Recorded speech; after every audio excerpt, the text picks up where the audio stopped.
Hi, good morning, everyone. I'm Jeff Kua, and happy Sunday to everyone. Well, today we have a special demo to do or to give to everyone, to our followers on Facebook. We have today a very special guest. He is the CEO of Engaging Minds. He has been doing this business for a while now. He's an expert on this topic, and he will be talking about executive function. And without further ado, let us bring in our guest today, Mr. Dan Levine. Okay, he has around 40 to 45 minutes to talk about executive function, and I'm sure, I promise you, you will learn a lot from this. Thank you. Okay, one moment, let me just bring him in. Good morning, Dan. So Good the morning. How floor are is you? yours now. Hi, everybody. Thanks for having me today, and it's a pleasure to be with you all. So today we're going to talk executive function 101, the basics of executive function and what that means, and some academic skills and strategies for success during COVID. And again, my name is Dan Levine, and here's our agenda for the day. We're going to start with the basics of executive function, just understanding the very basic principles of executive function. We're going to consider how students with executive function challenges might be taxed in the current COVID learning environment. And then I'm going to give you a bunch of tools and strategies that you can use at home to help strengthen these skills with your own children. My hope is that you'll leave with several strategies that you can try, but my advice would be pick one, two, or three that you think are going to be most useful and most impactful, and focus on just a few to get started. All right, so the basics of executive function. Where I like to start is with a metaphor, and I'm hoping that it'll help, or an analogy, and I hope that it'll help folks understand what executive function means. So this is a mountain in New Hampshire, United States, just north of where I am in Boston. And it's a small mountain, and it's about a 90-minute hike that with a little prodding, I can get my 8 and 6-year-old up. So not a challenging hike. And what you need to get up Mount Monadnock in New Hampshire is really just sneakers and water. And I threw on some Chex Mix and some walking sticks to fill out the page. But the idea here is getting up Monadnock takes sneakers and water. And I'd argue for a lot of our kids, that's where they've been in school. They have the basic tools they need to succeed. They have their sneakers, they have their water, they've been good to go, and they've been able to make it up that first mountain. What happens in all of our academic careers, for all of us, and sometimes this happens in elementary or middle school or high school or university or even beyond, but at some point, we come upon an ice wall. And sneakers and water,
We lost you there. Yeah, I'm so sorry. The power went and it's back. Oh, no, no worries, no worries. It happens. It happens. Don't Do, worry. do you want me to continue or start from the beginning? No, you may continue. You may share your slides. No worries about that. Okay. Is it? It's not now shared. It's not yet shared. Okay, let's go out and while waiting for you to share that, no worries about that. Is it All right, back? there you go. Thank Okay, you, Jeff. no worries. Apologies. No worries. All right. So at some point, you come upon an ice wall. Sneakers and water are not going to get you over that hurdle. You need a whole different set of tools and strategies to get over that hurdle. And those tools and strategies are what we're teaching at Engaging Minds. Those are the executive function skills, the next level skills that your kids need to be successful in school. So we go along this motto, this Chinese proverb of give a man a fish and you feed him for a day, teach a man to fish and you feed him for a lifetime. Our goal and the goal of executive function is to give the kids all the tools they need to be successful in the longer term, not just for today, but so when you're not sitting near them tomorrow and the next day, they can be successful on their own. So a definition of executive function that we like to use is from a great book, which I highly recommend, called Late, Lost, and Unprepared by Cooper, Kahn, and Dietzel. And they define executive function as a set of processes that all have to do with managing oneself and one's resources in order to achieve a goal. So whether that goal is climbing a small mountain or a big mountain, it's marshaling all those resources, organizing yourself to be able to get over that hurdle and achieve that goal. And that's a very simple definition that we like to use at Engaging Minds. There are various components of executive function. We break them out into 9 distinct components.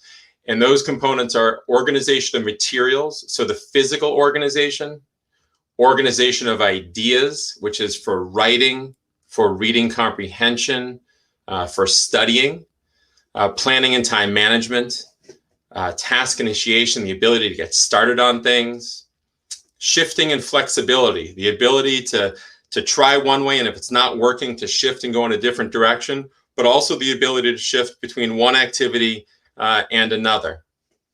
Working memory, how you can hold and manipulate information in your brain. Self-monitoring for follow-through and to make sure you're doing what you need to be doing. And then impulsivity and emotional control. We're going to focus on a few of these today to give you some important strategies that you can try at home to support your children.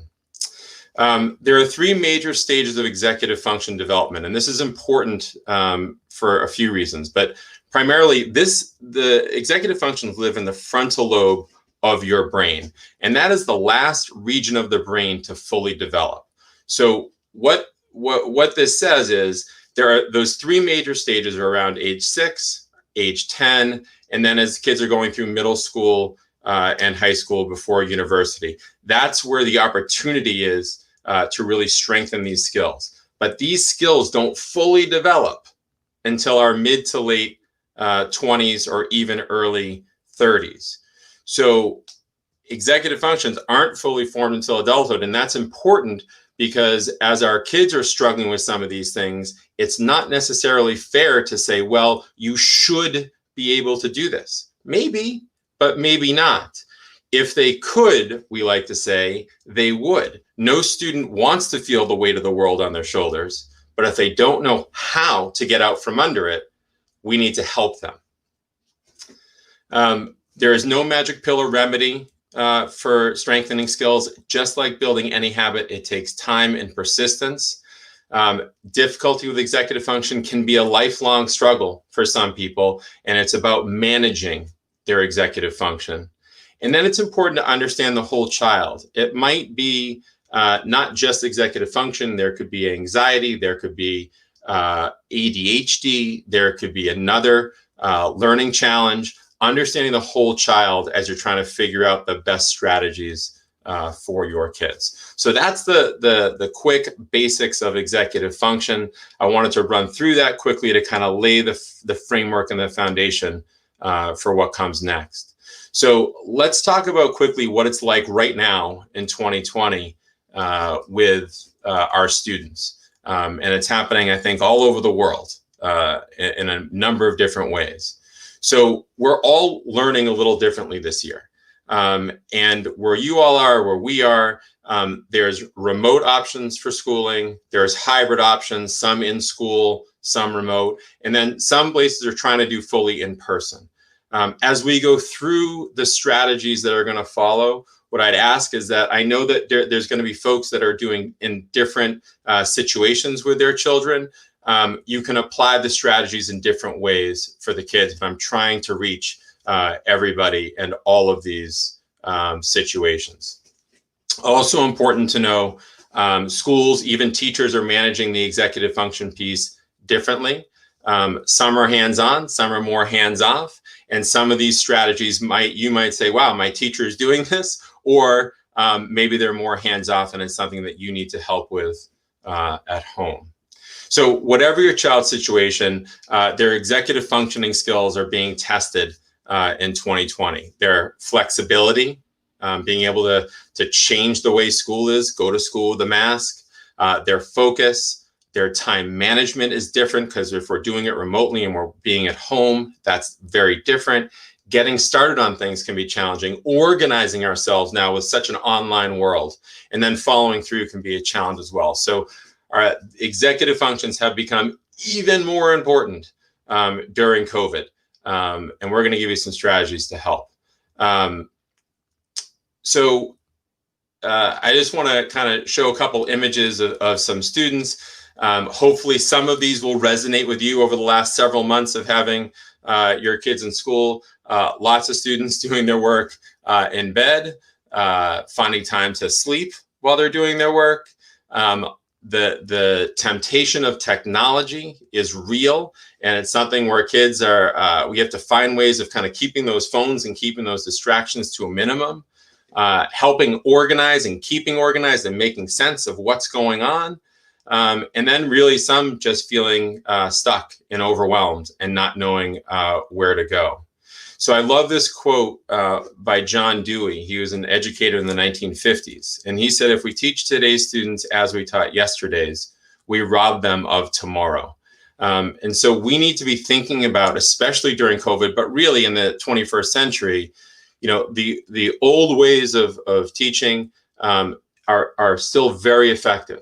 But we can also think of and employ new ways of teaching that are more relevant to the situations we're in today. So those are the first two agenda pieces. We cruised through those, and now let me give you about 30 minutes of strategies that you can use at home to help strengthen executive function skills. The hope is that you're going to leave here again today with a couple of tools and strategies. Whenever I see a webinar or attend a workshop, my hope is to walk away with 1, 2, 3 nuggets that I think are going to be helpful. I'm going to give you a bunch, but I'm hopeful that you'll find a few that are going to work well for your child and your family. What I want to start with, though, are two kind of overarching thoughts. One is building new habits takes lots of modeling and lots of practice. So we call this a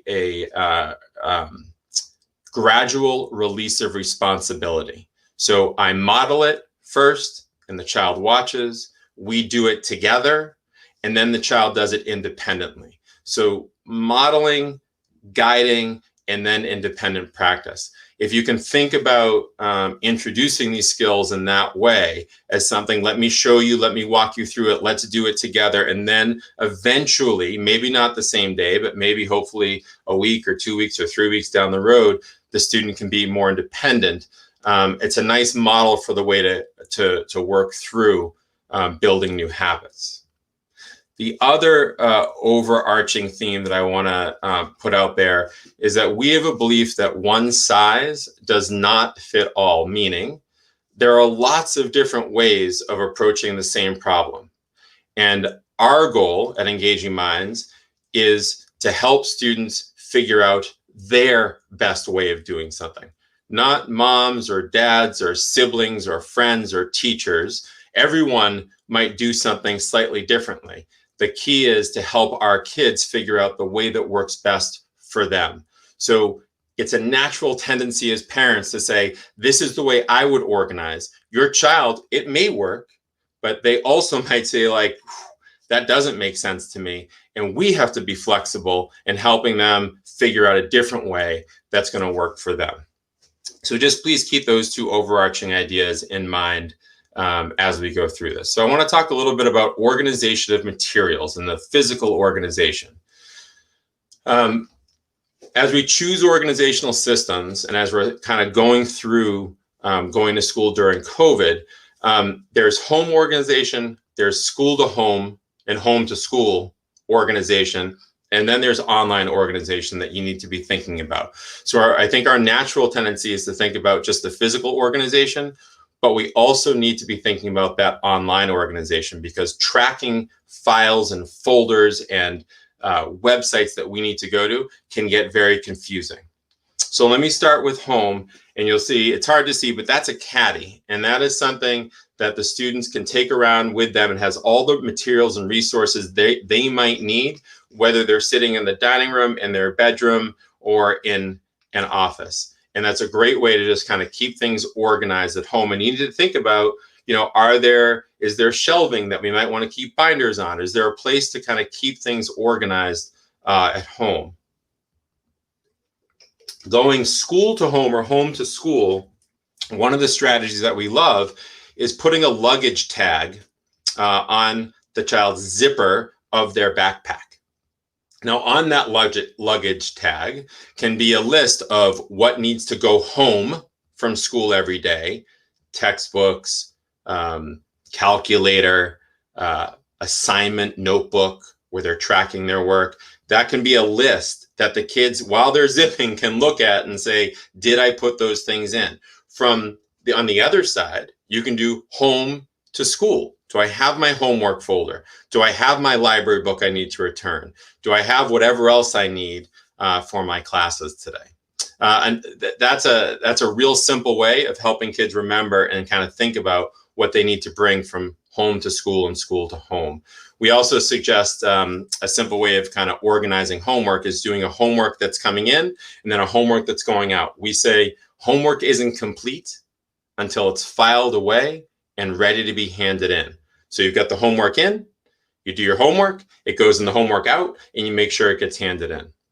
And then that last piece is the online organization, a really important piece. Helping your kids create folders, maybe a folder for each class, whether that's on their computer, whether that's, I'm showing a picture of Google Drive. However, the kids are organizing, or whatever tools they're using at school for, their Chromebook or their desktop or their laptop, whatever model you're using, making folders. And then within those folders, naming their projects, their papers, their documents in such a way that they're easy to find. So just writing math isn't going to do it, but math homework with a date, or English assignment about the book I was reading, whatever name that book is. Being really more specific about naming documents will then also make them easier to find. But putting them and teaching the kids how to put them in the right folder helps with online organization and keeping kids their stuff together and being able to kind of have control over where it is and where to find it. We talk about applying a planning process to organization. I'm going to give you an example of this in a second, but we like to say begin with the end in mind. So brainstorm, where do I want to get to? What's the end game here? And then figure out, working backwards, what steps do I need to take to get there? What resources do I need? When can I actually work on this? So start with the end and then kind of work backwards to help yourself get there. And I want to use an example of creating an effective home workspace. So the question would be, what would my ideal workspace look like? And so I've got a picture here of a young girl sitting at her desk in a fairly organized desk and room. Okay, let's work backwards and figure out what steps we need to take to get there. So maybe first scouting out those locations around the house that are quiet, have privacy, and have good lighting. Then what items do I have already versus what do I need to buy? What tools am I going to need to be able to do my work effectively? Order your wish list items online, or go and get them. Set up your workspace and then adjust as needed. Is it bright enough? Do I need an extension cord? Do I need a better chair? Whatever that could be. But beginning with the end in mind, and that you can apply to writing a paper. What's our end product and how do we work backwards to get there? You can apply that strategy to anything. But here I just wanted to use it for helping kids create an effective home workspace. Another thing for kids, especially if they're working remotely, is creating a ready to learn checklist. And this is going to help them feel more organized and more in control of what they need to do every day to be ready to learn. So do I have my headphones? Do I need a fidget spinner? Do I have my drink if I need it? Is my schedule printed out in front of me? Is my phone away and somewhere where it's not going to distract me? Is my computer or iPad or whatever device charged and ready? Do I need to mute myself? So maybe you could think with your kids, with your students, well, what are those things that I need to be ready for before I can actually sit down and go to class, especially if I'm doing this remotely? So that's a nice strategy to work on with your child to help think that all through. And then we like to think about maintaining these organizational systems over time. So organizing is not a one and done event. So organizing at the outset is great, but it's the consistency of going back and keeping things organized that's really important. Now, a lot of kids, if you say, hey, I need you to go in and organize your backpack or clean up your room, for a lot of kids, that's just really hard to do. I don't know where to begin. I don't even know, what do I pick up first? Where do I even start? So we work with kids, and I'd urge you to work with your kids on creating a step-by-step organizational checklist. So if we're talking about organizing our binders, we might make a list that says something like, take out all the loose papers and organize them just together. Go through them one by one and put them in piles for each of your classes. Take things that can be recycled and put them in a recycled pile. Once you're done organizing into different piles, let's neaten those piles, 3-hole punch them, and put them into the appropriate folder. But you can write that out step by step by step for the kids.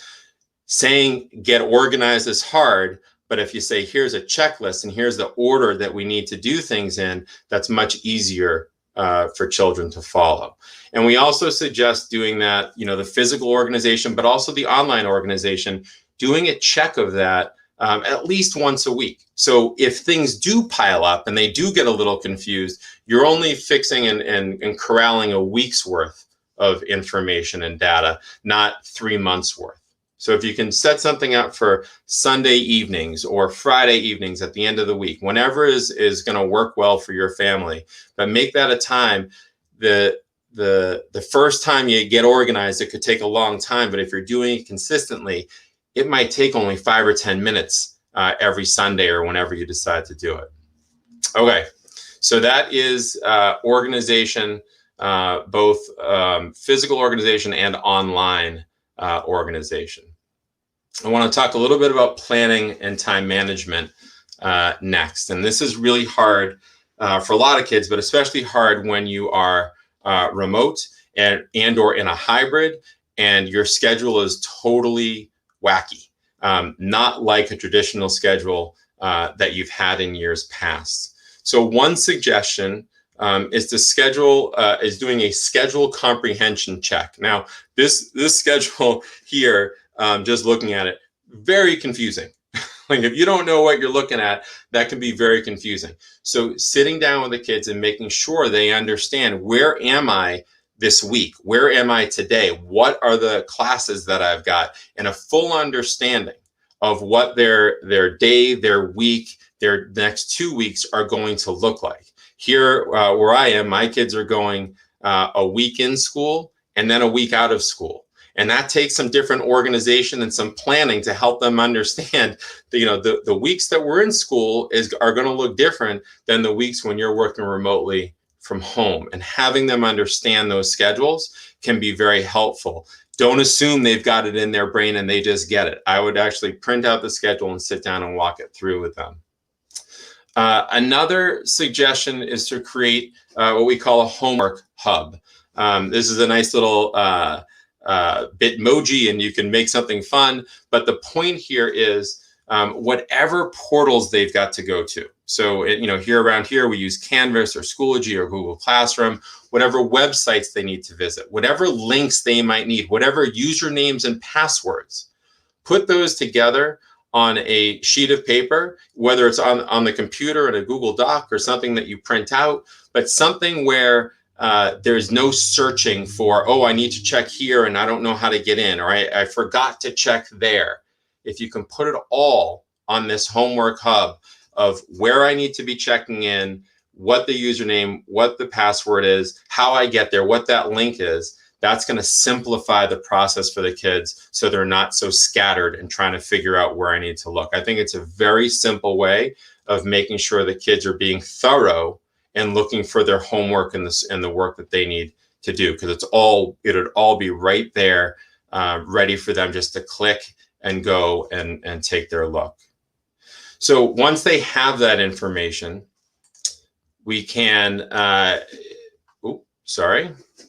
we urge our students to use a calendar of some sort, some kind of agenda keeper, a way for the kids to track what they have to do for their work. So that can be on paper or it can be online. There's a gazillion apps out there that kids can download for free and use. But in this calendar, we want to work with them on tracking their homework, their short-term assignments and their longer-term assignments, but also any extracurricular commitments. And I know there aren't as many now, but there will be, again, extracurricular commitments, and also any appointments they might have. So it's all in one place. And so when the kids look at their day or their week or their month, they can kind of see, well, geez, when do I have time to do this work when I've got soccer practice or whatever it is that they're going to be doing, dance or chorus after school. So using some kind of calendar system to help them track what their homework is, not only day to day, but over the longer term. And here's an idea for longer term, keeping track and mapping out longer term assignments. So we use an acronym that we call PREP. It stands for papers, readings,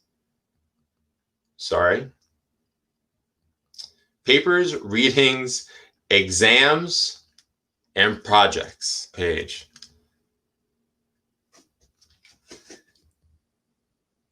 Papers, readings, exams, projects, and figuring out a way to track those longer term assignments. It involves a detailed multi-day plan, and a lot of kids can remember what I've got to do tomorrow, but it's keeping track of these longer term assignments, these papers, these readings, these exams, these projects. That's harder to do in our brain, and we need a calendar to do that. One thing that we can do, and we urge you to work on with your kids for those longer term assignments, is chunking out the assignment. So in this example, we've just done day 1 to day 14. I apologize. And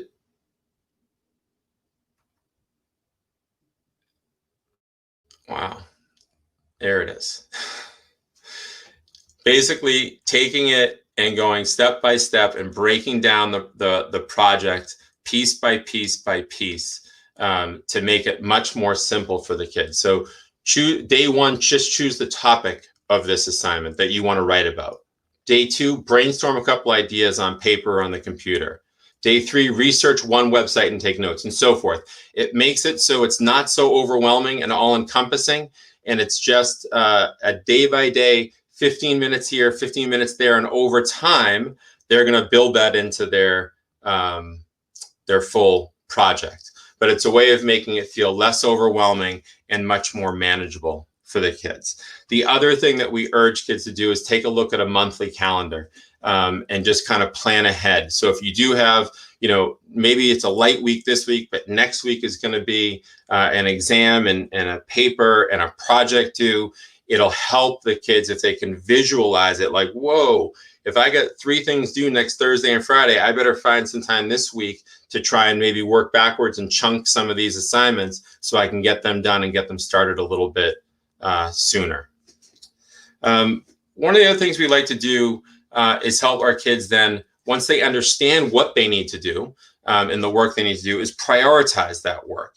And prioritizing that work is important because, certain things are going to take longer than others. Certain things are due before others. So just thinking about the order in which we need to do things is important. So, we might ask the question, I'm going to do this assignment first because, so we like to have the rationale in there. Why are we going to do this? What's important about this that I need to do this at the top priority? So you list your assignments, you give them a priority number, 1, 2, 3, 4, and then you give the rationale for why. I'm going to do this assignment first because it's due tomorrow. I'm planning on tackling this assignment next because it's a bigger project that I want to get started on. This assignment can wait because I've got time on the weekend to work on that project. So helping the kids think about prioritizing and planning their time more effectively. Another thing to do to help kids plan and manage their time better is to work with them estimating time on task. A lot of people, a lot of kids have a really hard time judging how long things are going to take. Your kids might have said to you, yeah, this math, it's going to take me 5 minutes. I'm going to do it later. And then it comes to later and they sit down to do their math homework. And 45 minutes later at 11 o'clock at night, they're still working on it. It's really hard to estimate that time on task and know how long things are going to take. So what we try to do is help the kids think about that and kind of understand what it means. So in this format here, you take the assignment, you estimate how long you think it's going to take, and then you track it. You use your watch or a clock or something to actually see how long it actually took you. We have an over or under, a plus minus column. Were we off by 5 minutes? Were we off by 40 minutes? And then some ideas for the future. You know what? You might say that math isn't going to take me 5 minutes. I really need to give that 30 minutes. In my reading, to get through the 2 chapters that I need to read every night, I thought it was going to take me 45. It's only going to take me 30. Now I can judge better how to plan my evening and plan my week. So estimating time on task is a great tool to support planning and time management.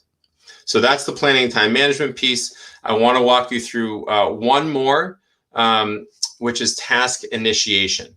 And getting started on things is hard for almost everybody sometimes. Just how do I get started? What's my first step? How do I get myself going? Lots of us procrastinate, and adults procrastinate too. So the idea here isn't to solve procrastination and fix procrastination. The idea is to help kids understand what's going on so they can manage it better. So what we talk about with task initiation is identifying the root cause. So what's at the root of the issue? Why are you having a hard time getting started? Now, I ask every student that comes to Engaging Minds, do you know what it means to procrastinate? And the answer is usually yes. Do you procrastinate? Yes. And then I say, look, I want to give you the hardest question I'm going to ask you today. Have you ever thought about why you procrastinate? And most commonly, kids will say, I'd rather be doing other things. And I say, of course, me too. We'd all rather be doing other things. So that's something that everyone struggles with. Let's go a level deeper. What is it about the work you don't want to do or you can't do? And then you get to things like these root issues. Not understanding the question of the problem. I don't know how to start. I feel overwhelmed. I'm easily distracted. I don't have all my materials, or I think I have more time, or an inability to estimate time on task than I really do. Once we understand it's too hard, it's overwhelming, I don't know where to begin, then we can problem solve more effectively. So there's lots of tactics for helping with procrastination and time management in that way. But understanding what's at the root of the issue is then going to help you give more targeted ideas. So let's take a couple. Let's talk about being overwhelmed. If you're feeling overwhelmed, the question would be, what can you do? Well, maybe I could use timers and work in short bursts. So I'll work for 15 minutes or 10 minutes or 30 minutes, whatever that's going to be, where you can focus, where you know that's going to be focused time. You don't have to do it all and sit for 2 hours and get work done. We just need to chunk it out into smaller pieces. So using timers is an effective way to do that. Another thing to do when you're feeling overwhelmed is pre-plan breaks. Build breaks into the homework routine. So if students are feeling like, I've got this big paper to write, there's no way I can sit for 3 hours and do it, they don't have to. They can work in shorter bursts, and they can take pre-planned breaks to get up, stretch their legs, maybe get a drink, maybe get something to eat, clear their head for a few minutes, and then come back and work for another 15 or 20 minutes. But these are some simple ways of helping kids that are feeling overwhelmed kind of regain some control over that. If a student says, I don't even know where to begin, or I don't understand what to do, one easy thing to do is take another look at the directions, or for some, take a look at the directions for the first time. So breaking down the directions, we use an acronym we call CUE: circle, underline, and explain.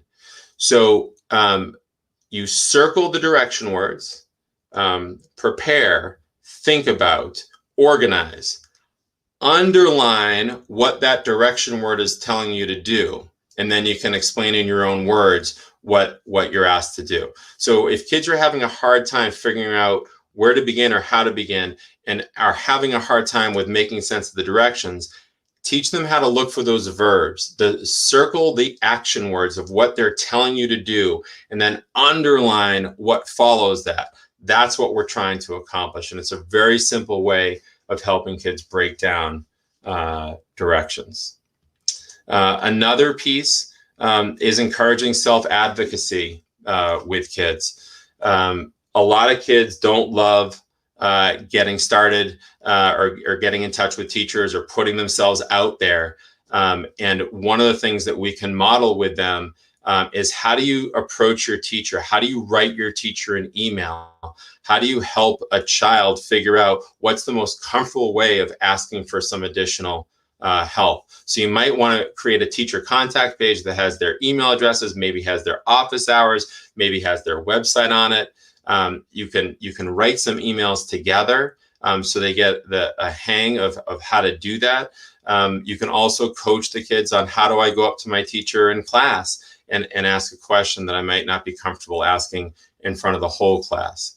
But encouraging self-advocacy can absolutely help with that task initiation, because the kids need to be comfortable asking for help and asking for those questions. So putting some strategies together, we've got these posters everywhere stuck, and lots of kids get stuck. So we ask, what can you do? Because we think one of the worst things we can do as teachers and as parents when kids are stuck is tell them, hey, let me show you how to do this so you can move on. All that does is solves the problem for them in the moment. It doesn't solve it for them in the longer term. So what we're trying to do is help the kids understand, okay, when I'm stuck, I can't throw up my hands and quit. I need to figure out what I can do to move forward. And we talk about creating a getting unstuck checklist. So this would be a list of things that kids can do to help get themselves moving again and get themselves unstuck. So it could be things like setting a timer to work in short bursts. It could be taking a movement break. It could be breaking down directions with CUE, the circle, underline, and explain. It could be how to email a teacher. You could check the ready to learn checklist and see what needs to happen to get yourself going again. So creating this checklist can be a real simple way of helping kids get themselves unstuck, which is really the key. So there you go. The toolbox that we've talked about, these organizational checklists, integrated calendar systems, the prep for the long-term tasks, how to prioritize things, how to manage time on task, how to take breaks effectively, how to break down directions. We just talked about the getting unstuck checklist and so forth. So there's a lot of tools there, a lot of strategies, a lot of things to be thinking about. Again, I'd urge you to choose 1, 2, maybe 3 things that you'd like to try with your kids. And remember that it's going to take time and practice. This isn't going to happen overnight. It's going to take some consistency. There's going to be some ups and some downs, and that's okay. There's going to be some trial and error, and that's okay. But the goal is to work on this consistently, and over time, you will see some real growth. My hope is you'll see some real growth with your kids. So, executive function challenges present opportunities to develop systems and processes and habits. It requires some self-reflection and awareness skills. So, when you're thinking about that root issue, what's really getting in the way here, that's some self-reflection and self-awareness. And then remembering that these are tools for learning and skills for life. This is absolutely important tools that kids need to get through grammar school, middle school, high school, university, but also tools we need to be successful in life. Here are 3 books that we love and we use a lot. If you're interested in reading more about it, this Late, Lost, and Unprepared is the one that I took the description of executive function, the definition of executive function, but these are all wonderful books if you want to learn more. And then the last piece is if you go to our homepage, engagingmindsonline.com, we send out a tip of the week every Monday morning. And I'd be happy to have you all join us for that weekly tip that comes out every week. So there you go. My contact information is there. If you have questions, I'm always happy to chat or over email or phone. And I appreciate you giving me the time to do this today. Thank you. Dan, thank you very much. Thank you for your time. I'm intrigued with the books you shared. I'll definitely check those in Amazon in a bit. Yeah, and public school will start tomorrow officially, and I'm sure those who saw this, those who viewed this, will get a lot of tips and things that strategies that they can implement for themselves and for their kids as well. Dan, thank you very much. My pleasure. Thanks for having me, and I apologize for the power, but I'm glad we got back on track. It happens. All right. Thank you very much, Dan. All right. Have a great day. Have a good night there. All right. Bye. Thank you. Bye-bye.